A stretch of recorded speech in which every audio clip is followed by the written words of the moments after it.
What I enjoyed learning so much throughout this book is it's a journey. And in the book, you outline the steps, and we're going to come to the 5 components eventually, but you give guidance that first you need to advise, then become the apprentice, then you start to achieve, and then finally you cultivate that awareness around the games that are being played and how you're sort of able to contribute in that sense. So I wonder if you could speak to those steps, if you like, and just sort of expand a little bit on what you mean by first advise, then apprentice, then achieve, etc. Yeah. So first off, hats off to you. You know more about my book than I do.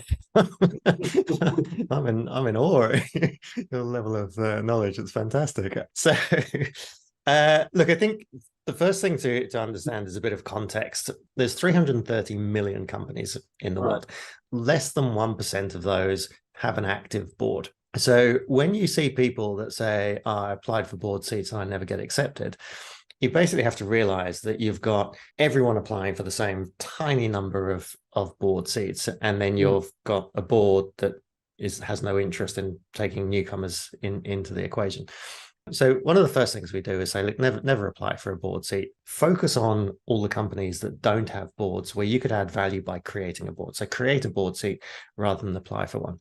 But you can't just go up to a very successful big company and say, hey, look, I've got no experience, no idea what I'm doing. Can I create a board for you?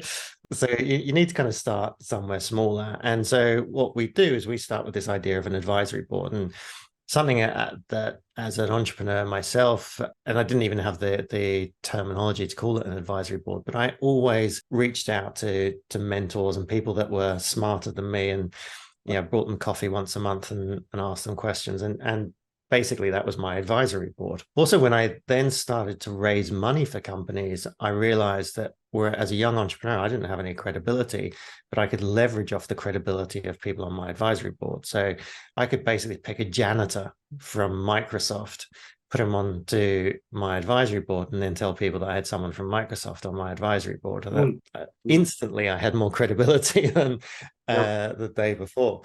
So what I encourage anyone that's starting out is to go and find a startup or a small business or your friend's business or a cafe down the road and offer to build an advisory board for them. Take all the pressure off you, take all the pressure off the founder. Say, look, this is a very informal, we're going to catch up once a month to discuss your business at a strategic level, once a month for 12 months.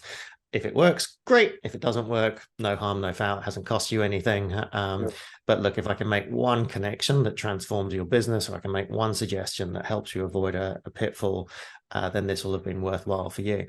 Now, you're doing that for free, but you're actually doing it for credibility, because as soon as that business owner says, yeah, you've de-risked it for me, there's no risk to me of this, it's just free consulting.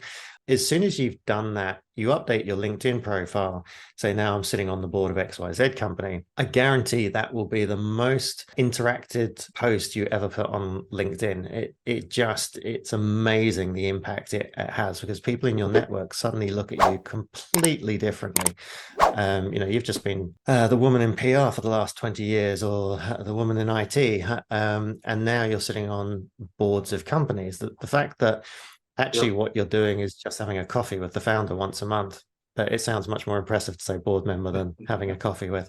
And then what happens is everyone gets involved and goes, oh, that's really cool, congratulations, have you thought about talking to this person? I had no idea you're interested, let me put you in touch with this company. So that kind of starts this snowball, which is so important for getting started. So first step is advise. And even with advice, I actually don't encourage you to give much advice. I encourage you to, like yourself, sort of to coach, to ask the right questions rather than feel like you have to know all the answers.